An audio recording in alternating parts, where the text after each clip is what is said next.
Gracias a Dios que nos permite estar en su casa en esta noche para revisar el capítulo 21 de la Segunda Confesión de Londres de 1689, que tiene que ver con la libertad cristiana y la libertad de la conciencia. Libertad cristiana y libertad de la conciencia. Oremos, hermanos. Padre, gracias por el privilegio de estar en tu casa en esta noche. Gracias, Señor, porque tú eres bueno y cada día nos guardas, nos proteges. Cada día tu palabra alumbra nuestro camino y, Señor, nos ayudas a seguirlo, a caminar en él. Ayúdanos, Señor, a ser agradecidos contigo por ese acto de protección que haces en la vida de cada uno de nosotros. Y en este momento, Señor, ayúdanos a entender qué es lo que tú quieres hablarnos acerca de nuestra libertad como creyentes, como hijos tuyos, y de la libertad de conciencia. Padre, úsame. Yo sé que no estoy capacitado para estas cosas, pero tú, Señor, eres quien nos ayudas para que tu palabra surja a través de nosotros. Ayúdenos, Señor, ayúdanos para, tanto a mí, para que sea fiel a tu palabra, y como a mis hermanos, Señor, para poder también ser dóciles a lo que tú nos estás diciendo. Bendice a tu iglesia, Señor. Amén. Así que si el Hijo os libertare, seréis verdaderamente libres. ¿Libres hasta dónde? ¿Libres de qué? La primera frase del capítulo 21 de la confesión dice: la libertad que Cristo ha comprado para los creyentes. Estamos en el capítulo 21 de la confesión, no les dije la página, es la página 66. Dice: la libertad que Cristo ha comprado para los creyentes. Y me detuve allí porque quiero que veamos esa libertad que Cristo compró. Dice que fue comprada. Por tanto, si fue comprada, tiene un precio, y si tiene un precio, alguien tuvo que pagarla. En este caso, la frase es bien clara en decir que Cristo la compró, ¿verdad? Ahora bien, lo que la Biblia nos dice es que la libertad que gozamos ha tenido un precio muy alto. No costó unos pocos centavos, ni la simple vida de un montón de pecadores. El precio pagado es la vida del unigénito y santo Hijo de Dios. El apóstol Pedro en la primera carta, capítulo 1, versículos 18 y 19, lo dijo así: sabiendo que fuisteis rescatados de vuestra vana manera de vivir, la cual recibisteis de vuestros padres, no con cosas corruptibles como oro o plata, sino con la sangre preciosa de Cristo, como de un cordero sin mancha y sin contaminación. Cierto que para nosotros es gratis, pero el precio no fue sencillo, no fue barato. ¿Sí? Es una libertad que ha costado mucho. Es la vida del unigénito Hijo de Dios. Tal vez tengamos que correr un poco. El programa que está preparado para ahora es hablar de la libertad cristiana. Lo vamos a hacer bajo 3 puntos: libres de la culpa y el poder del pecado, libres de la justa ira de Dios, y tercero, libres para acercarnos a Dios y obedecerle. El literal A y el literal B también van a estar divididos en 3 puntos. El segundo punto va a ser la libertad de conciencia, para terminar con la advertencia sobre la corrupción de la libertad. Son los temas que vamos a estar viendo. Vamos a la confesión. La libertad cristiana. La libertad que Cristo ha comprado para los creyentes bajo el Evangelio consiste en su libertad de la culpa del pecado, de la ira condenatoria de Dios y la severidad y maldición de la ley. Señala 3 puntos la confesión. La libertad que Cristo adquirió nos hace libres de la culpa y del poder del pecado, número 1. Nos hace libres de la justa ira de Dios, número 2. Y nos hace libres para acercarnos a Dios. ¿Estamos distantes? La libertad que Cristo ha comprado nos acerca a Dios. Primer punto, la libertad de la culpa y el poder del pecado. La Biblia nos dice que Dios estaba en Cristo reconciliando consigo al mundo, no tomándoles en cuenta a los hombres sus pecados. La reconciliación que Cristo obró a favor de nosotros consistió en primer lugar en no tomar en cuenta nuestros pecados. No tomar en cuenta, no en el sentido de dejarlos pasar por alto, no en el sentido de que no le importen, sino en el sentido de que Él tuvo que pagar el precio para que esos pecados no sean tomados en cuenta contra nosotros. ¿Sí me explico? No son tomados en cuenta los pecados a nosotros pecadores, pero no porque Dios los pase simplemente por alto o se haga el del ojo pacho, no sé si aquí se puede usar esa frase, ¿verdad? O se haga el desentendido, sino que Dios los pasa por alto porque su Hijo pagó el precio para que Él pueda pasarlos por alto. Esta libertad tiene relación con que hemos sido librados de este presente siglo malo. También lo contiene la confesión, librados de la servidumbre a Satanás. Ya no somos siervos ni esclavos de Satanás y librados del dominio del pecado. Vamos a ver cada una de estas. Librados de este presente siglo malo. Cuando hablamos del presente siglo malo, mis hermanos, nos estamos refiriendo al sistema de cosas que dominan la cultura, la sociedad, todo el ambiente que nos rodea. Usted puede decir, bueno, entonces la sociedad es mala, entonces la cultura es mala. Tal vez no en sí. Lastimosamente las sociedades y las culturas están contaminadas y la Biblia nos dice que tenemos y hemos sido libertados de este presente siglo malo, de su influencia sobre nosotros. En la Biblia de Estudio de las Américas dice que el presente siglo malo es una referencia al mundo no redimido que está bajo el dominio de Satanás. Está bajo el dominio de Satanás. No es cierto que todas las cosas que nuestro sistema ofrece al hombre apunta a estos tres deseos. ¿Y cuáles son esos deseos? Los vamos a ver. Primera de Juan capítulo 2 versículos 15 y 16 dice, no améis al mundo ni las cosas que están en el mundo. Si alguno ama al mundo, el amor del Padre no está en él. Porque todo lo que hay en el mundo, los deseos de la carne, los deseos de los ojos y la vanagloria de la vida, no provienen del Padre, sino del mundo. Dice, no amen tres cosas. No amen el mundo. Y dentro de esas tres cosas, dentro de ese no amar al mundo, dice, hay tres cosas en el mundo. El deseos o los deseos de la carne, los deseos de los ojos y la vanagloria de la vida. Por ahí alguien dijo, miren, al cuerpo lo que le pida. Lo que el cuerpo quiera hay que dárselo. Al cuerpo lo que le pida. Vida solo hay una. Ya no tenemos otra vida para seguir disfrutando. Así que al cuerpo lo que le pida. Mentira del mundo. El pecado se nos muestra a la vista. Está delante de nuestros ojos.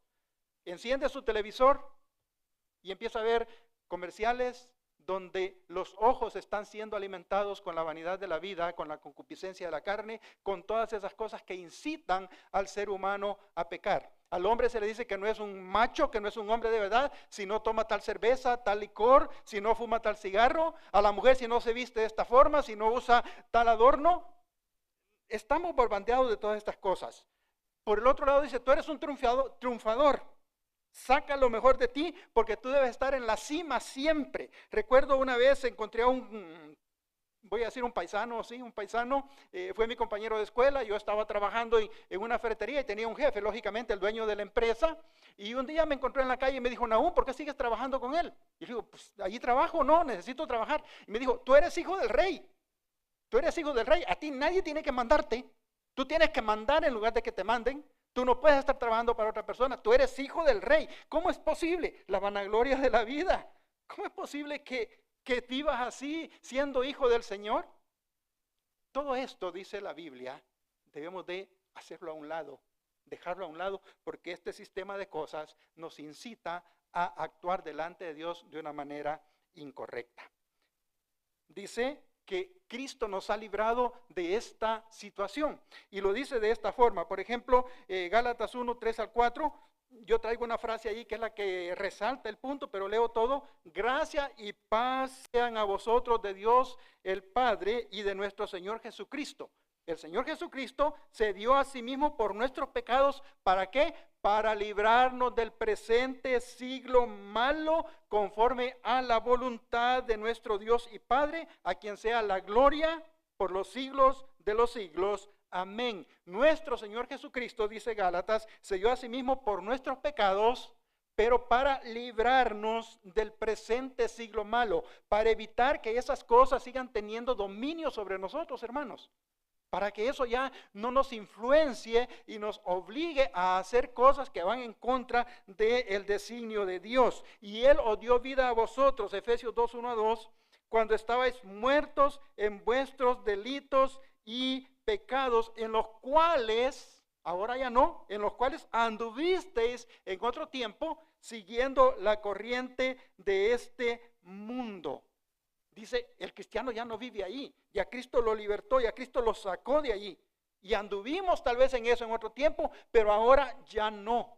Ahora ya no seguimos la corriente de este mundo. Hemos sido librados de eso, dice la Escritura. Pero también dice que Él nos ha librado de la servidumbre de Satanás. No solamente nos ha librado de que seamos influenciados de esto, o que al menos nosotros entendamos que eso es dañino para nuestra vida espiritual, sino que también nos ha librado de la servidumbre a Satanás. Y vamos a seguir en Efesios 2, que es el pasaje que tenía acá, ¿verdad? En el que estábamos viendo. Dice, y Él os dio vida a vosotros cuando estabais muertos en vuestros delitos y pecados, en los cuales anduvisteis en otro tiempo siguiendo la corriente de este mundo. Pero ¿qué sigue diciendo? Conforme al príncipe de la potestad del aire, el espíritu que ahora opera en los hijos de desobediencia. Hermanos, ¿quién es el príncipe de la potestad del aire? Sino el mismo Satanás. Es el mismo diablo. En 1 Juan 3:8 dice, el que practica el pecado es del diablo, porque el diablo peca desde el principio. Para esto apareció el Hijo de Dios, para deshacer las obras del diablo, para que esas obras del diablo ya no tengan influencia en nosotros. Es el diablo, el espíritu que ahora opera en los hijos de desobediencia, pero no en los cristianos, porque ahora nosotros somos hijos de Dios. Porque cuando vino el cumplimiento del tiempo, Dios envió a su Hijo, nacido de mujer y nacido bajo la ley, para que redimiese a los que estaban bajo la ley, a fin de que recibiésemos la adopción de hijos. Ahora somos hijos de Dios y por tanto no estamos bajo el dominio de Satanás. Gálatas 4, 4 al 5 es el pasaje que cité. Y nos dice en Efesios 2, 1 a 3a, la última parte que había dejado de leer, entre los cuales dice también todos nosotros vivimos en otro tiempo. Es decir, hermanos, cuando la Biblia toca este tema, cuando la Biblia lo habla a los cristianos, nos dice que esa era nuestra condición y de la cual ya fuimos libertados. Por tanto, si esa era mi condición de esclavo, ahora libre en Cristo, ya estoy en una posición diferente para tener libertad de servir al Señor, con libertad de espíritu, con libertad de conciencia, con plena libertad, porque ya no estamos sujetos al dominio de Satanás, ya no estamos sujetos a las cosas del mundo, ya no estamos sujetos incluso a nuestro propio pecado, que es lo que vamos a ver ahorita. También librados del dominio del pecado. Jesús estaba hablando con la gente de su tiempo, con los fariseos específicamente, Juan capítulo 8, y él dice esto a ellos. Jesús les respondió, de cierto digo, todo aquel que hace pecado, esclavo es del pecado. Yo no puedo decir que hago algo dominado por el pecado y decir que no soy esclavo del pecado. No es propaganda. A mí me gustan las galletas con chispitas de chocolate. ¿Sí? A mí me gusta el chocolate, me gusta eso, ¿verdad? Yo, si veo una galleta de chocolate, siento que se me agua la boca y que tienen que prepararme un café cargadito y sin azúcar, ¿verdad? Porque deseo la galleta de chocolate. Y en cierto modo es lo que estoy tratando de ilustrar. El pecado nos llama tanto la atención y somos esclavos de él. Cuando veo una galleta de chocolate, yo me la quiero comer ya, ¿sí? Y dice el Señor, no, así vivían antes. El Señor ya los ha librado de eso. Ahora ya no tienen que vivir de esa forma. Todo aquel que hace pecado, esclavo es del pecado. Y el esclavo, dice, no queda en la casa para siempre. El Hijo sí queda para siempre. Y aquí viene el versículo que citaba al principio. Así que si el Hijo os libertare, seréis verdaderamente libres. No quiero ampliar tantos detalles, pero esto nos está diciendo de que la libertad que yo puedo adquirir por mi propio esfuerzo supuestamente para vencer el pecado, no sirve de nada. Si Cristo no me ha libertado, mis esfuerzos son vanos. Si Cristo no ha hecho la obra en mí, mi esfuerzo por no cometer pecado es inútil. Sabiendo esto, Romanos 6, 6 y 10 y 11, sabiendo esto, que vuestro viejo hombre fue crucificado juntamente con Cristo para que el cuerpo del pecado sea destruido. Pablo dice en otro lugar, con Cristo estoy juntamente crucificado y ya no vivo yo, mas vive Cristo en mí. Y lo que ahora vivo en la carne, lo vivo en la fe del Hijo de Dios, el cual me amó y se entregó a sí mismo por mí. Él murió para que el cuerpo del pecado fuera destruido, para que ya no estuviéramos más sujetos al pecado. A fin, dice, de que no sirvamos más al pecado, porque en cuanto murió, al pecado murió una vez por todas. Mas en cuanto vive, para Dios vive. Así también vosotros, cristianos, considerados muertos al pecado, ¿pero qué? Pero vivos para Dios, en Cristo Jesús, Señor nuestro. Mis hermanos, ya no estamos bajo el dominio del pecado para seguir comportándonos como pecadores irredentos, como mundanos e impíos, como blasfemos e irreverentes. ¿Por qué seguimos viéndonos semejantes a los hijos del diablo? ¿Por qué nuestras ropas se amoldan a las modas impúdicas modernas? ¿Por qué seguimos en envidias, chismes, divisiones, acepción de personas y contiendas? ¿Es que acaso Cristo no vive en nosotros? ¿Es que acaso Él no murió para destruir el cuerpo de pecado en nosotros? ¿No nos hace esta actitud merecedores de padecer bajo la justa ira de Dios? Ya no debemos vivir así. Pero el Señor dice que también nos ha librado de la justa ira condenatoria de Dios. Romanos 5:9 antes, están unidas las dos citas.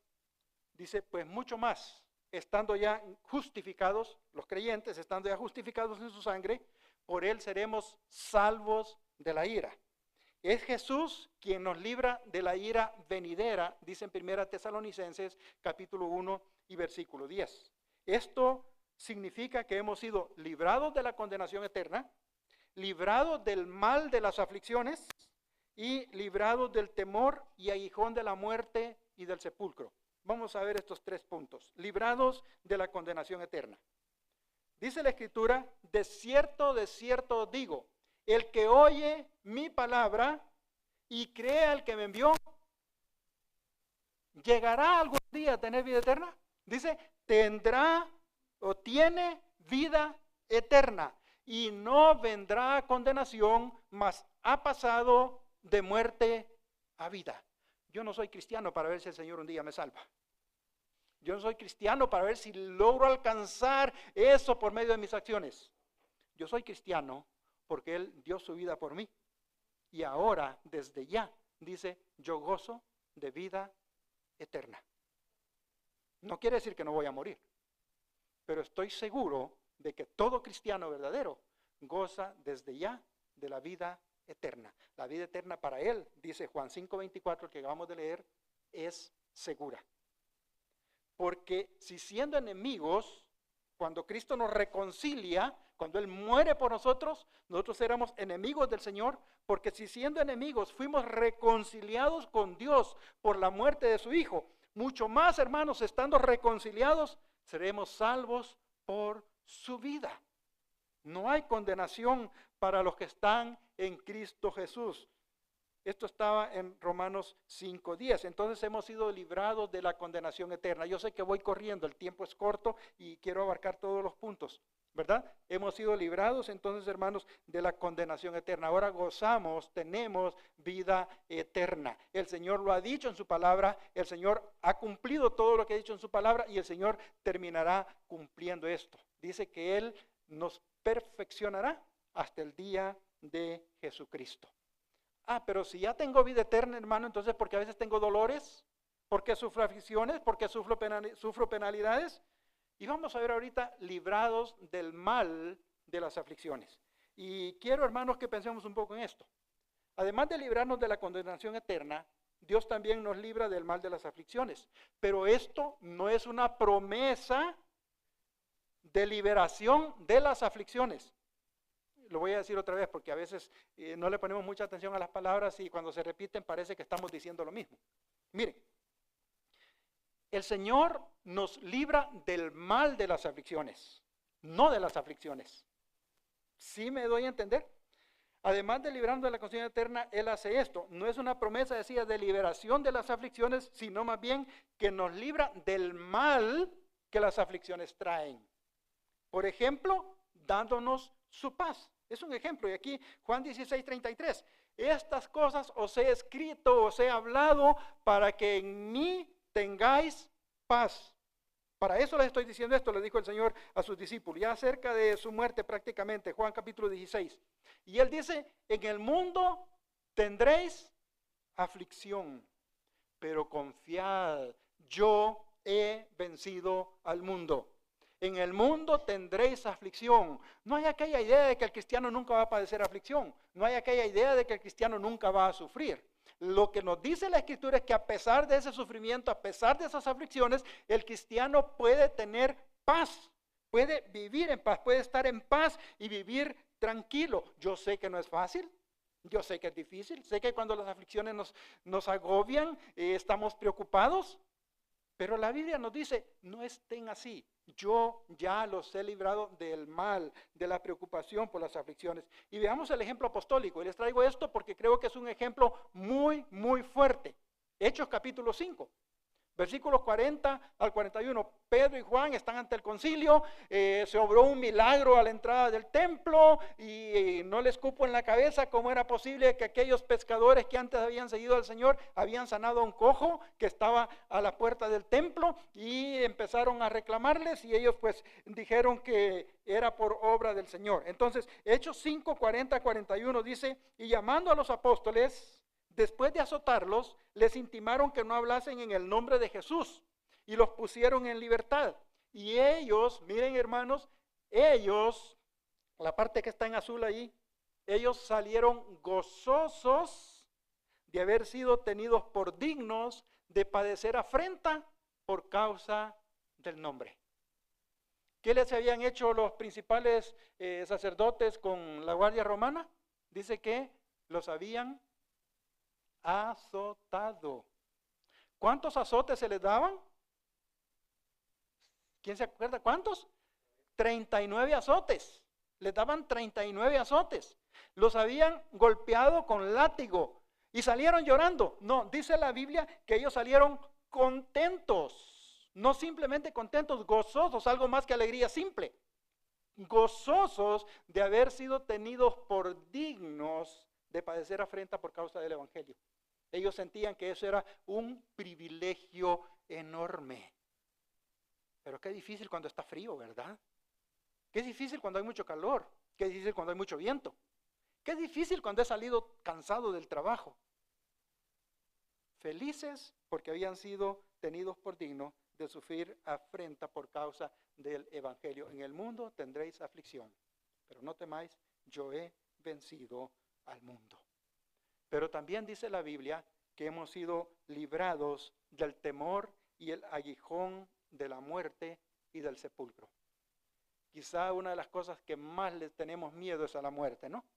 Cuando hablamos de la muerte, como que se nos paran los pelos, pero los míos ya son así, ¿verdad? Como que no nos sentimos cómodos, como que es difícil hablar de la muerte.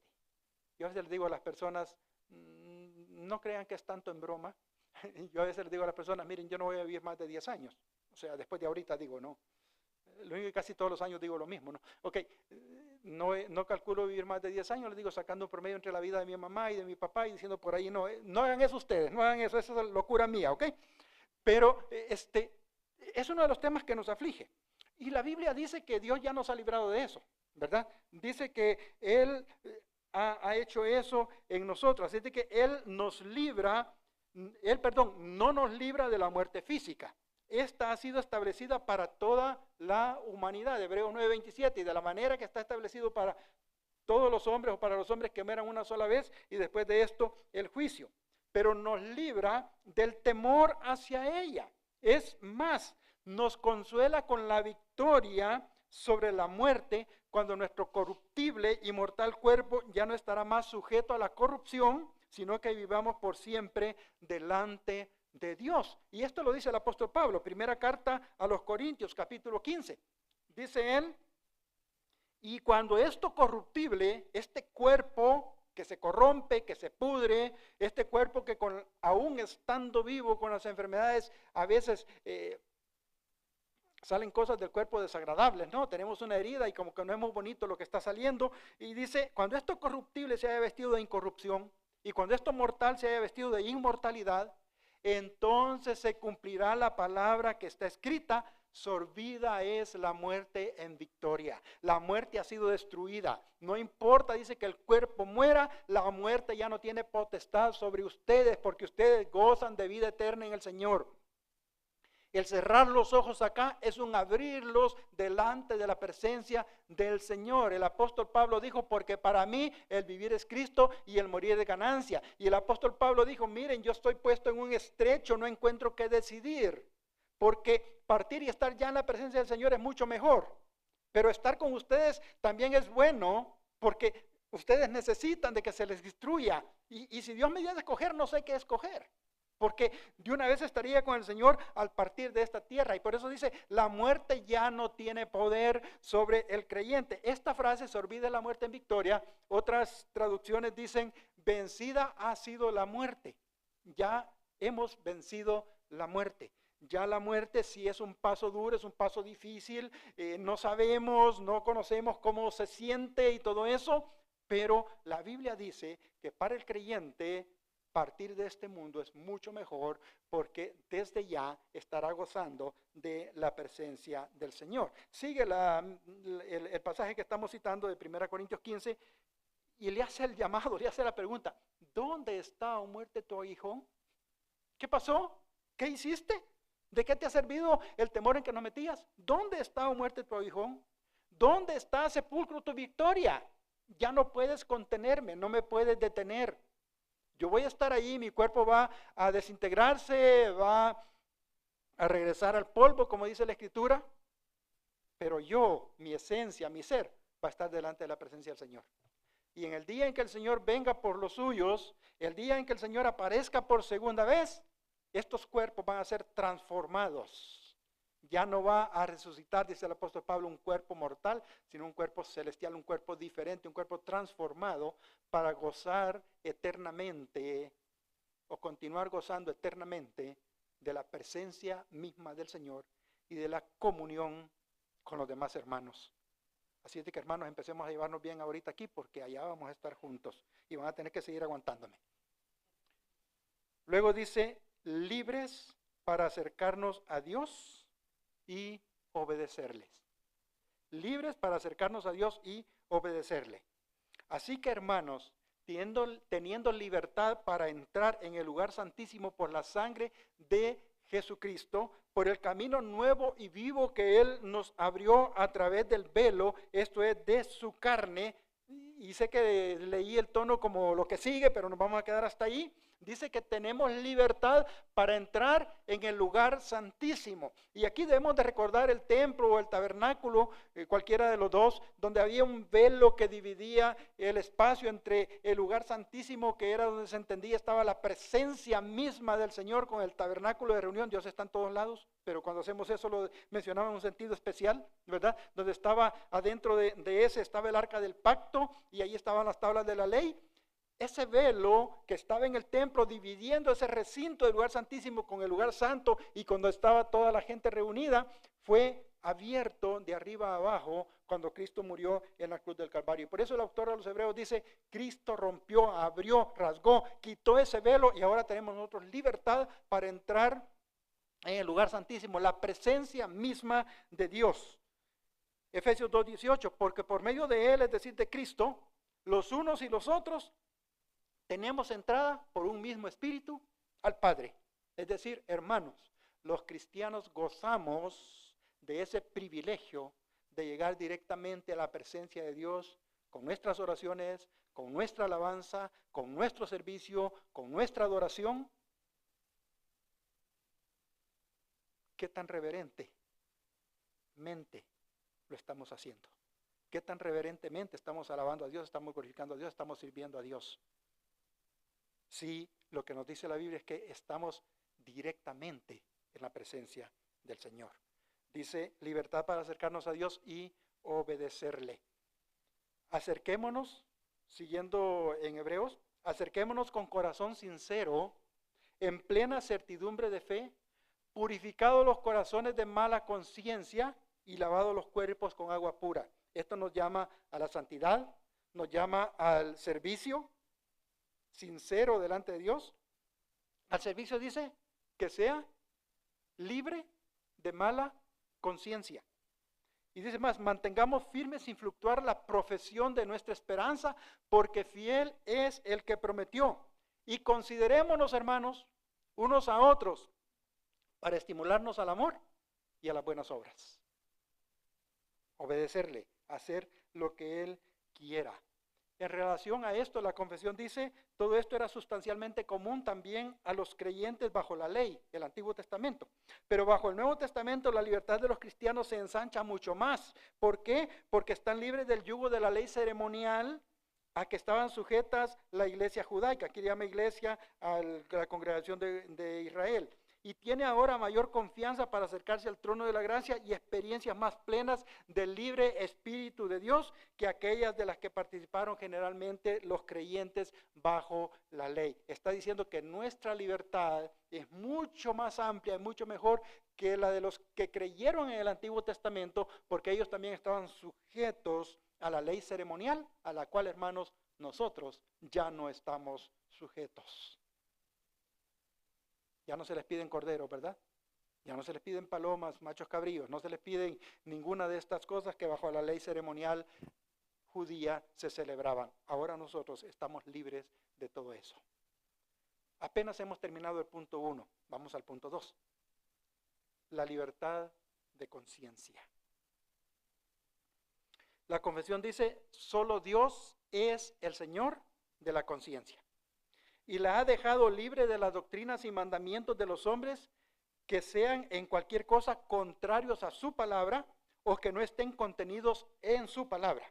Así que creer tales doctrinas u obedecer tales mandamientos por conciencia es traicionar la verdadera libertad de conciencia, y exigir una fe implícita y una obediencia absoluta y ciega es destruir la libertad de conciencia y también la razón. ¿Pero qué es la conciencia? La conciencia, dice Edmund Calamy, es el predicador de Dios en nuestro pecho. Si vuestro corazón no los reprende, refiriéndose al corazón como la conciencia. La conciencia es el principio misterioso que da testimonio en nuestro interior para bien o para mal. Eso lo dijo A.W. Pink. Ambas citas han sido tomadas del portavoz de la gracia. Ahora bien, Pink sigue diciendo más en cuanto a esto de la conciencia. Él dice que la conciencia es el principio misterioso que da testimonio a nuestra persona, en nuestro interior, para bien o para mal. Y él dice, por lo tanto, la conciencia es el centro mismo de la responsabilidad humana, porque aumenta en gran medida la condenación del hombre. ¿Cómo es eso? Dice, ¿cómo? Porque el que el hombre continúe pecando contra los dictados de la conciencia implica mayor responsabilidad, porque hay una conciencia que ya lo está reprendiendo. La Biblia dice, bendeciré a Jehová que me aconseja, aún en las noches me corrige mi conciencia. Salmo 16:7 en la Reina Valera actualizada. Está hablando de que la conciencia es un siervo de Dios para amonestarnos, para corregirnos. Mostrando, dice Romanos 2:15, la obra de la ley escrita en sus corazones, dando testimonio su conciencia y acusándoles o defendiéndoles sus razonamientos. Y aquí está hablando de los incrédulos. Dice que aún los incrédulos tienen conciencia y esa conciencia los acusa o los justifica, ¿verdad? Es lo que dice Romanos 2:15.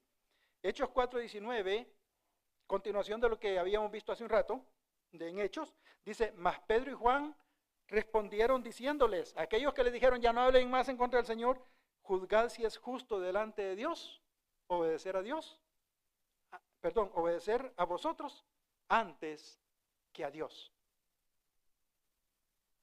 ¿Alguna vez no se ha sentido reprendido cuando había algo que hacer en la iglesia, pero una actividad de afuera lo detuvo?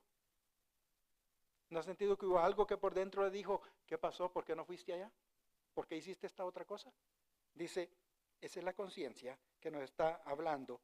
Y Pedro y Juan dijeron acá, no, es mejor obedecer a Dios antes que obedecerles a ustedes. Dije no, una coma, ¿ok? No, es mejor obedecer a Dios antes que a ustedes. Así que la conciencia en el cristiano tiene la finalidad de evaluar nuestras acciones y reprendernos al actuar incorrectamente o darnos paz si somos obedientes a la voluntad de Dios. Ya ven, vamos a terminar temprano. Punto número 3. Advertencia sobre la corrupción de la libertad. El párrafo 3 de la confesión dice, pónganle atención, dice, los que bajo el pretexto de la libertad cristiana practican cualquier pecado o abrigan cualquier deseo pecaminoso, destruyen completamente el propósito de la libertad cristiana. Me salté un pedacito ahí, que es que siendo librados de las manos de todos nuestros enemigos, sirvamos al Señor sin temor, en santidad y justicia delante de Él todos nuestros días.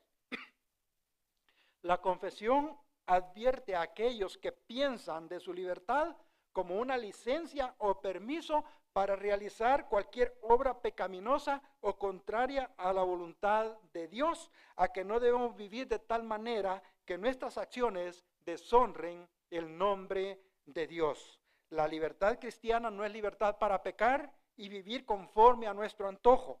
Vamos a la Biblia. Romanos 6, 1 a 2. ¿Qué pues diremos? ¿Perseveraremos en el pecado para que la gracia abunde? En ninguna manera, porque los que hemos muerto al pecado, ¿cómo viviremos aún en él? Es decir, de ninguna manera, no podemos perseverar en el pecado para decir, la gracia del Señor está creciendo, está aumentando, se está manifestando más, porque yo peco más y el Señor me perdona más. No, dice, eso es incorrecto. En ninguna manera debemos de vivir de esa forma. Gálatas 5:13, porque vosotros, hermanos, a libertad fuisteis llamados, solamente que no uséis la libertad como ocasión para la carne, sino servíos por amor los unos a los otros. No uséis, hermanos, la libertad como ocasión para la carne. No uséis la libertad para darle rienda suelta a sus deseos. No usen la libertad para decir puedo vivir como me dé la gana. No, eso no es lo que la Biblia dice. Primera de Pedro 1, 14 al 16. Como hijos obedientes, no os conforméis a los deseos que antes teníais estando en vuestra ignorancia, sino como aquel que os llamó es santo, sed también vosotros santos en toda vuestra manera de vivir. ¿Por qué? Porque escrito está, sed santos porque yo soy santo. Dice, la libertad del cristiano no es libertad para el pecar. No existe tal cosa como ven a Cristo y vive como se te antoje. No tenemos permiso para vivir alejados de la voluntad de Dios. Ya somos libres de todas estas cosas que hemos visto ahorita. Bíblicamente hablando, dijo R.C. Sproul, el hombre es libre, pero su libertad nunca puede violar o invalidar la soberanía de Dios. Dios nos ha libertado para servirle a Él, valga la redundancia, en libertad, con libertad, para hacer su voluntad. Pero nunca vamos a violar esa voluntad de Dios porque su soberanía prevalece sobre nuestra libertad. Padre, gracias porque nos has librado. Gracias porque has hecho tantas cosas en Cristo a favor nuestro. Gracias, Señor, porque el pecado ya no domina nuestra vida. Gracias, Señor, porque tú nos has librado del poder de la muerte, porque tú nos has hecho libres, Señor, en todo sentido. Confírmanos para vivir una fe y una vida que allá afuera den testimonio de que somos verdaderos hijos tuyos. Amén.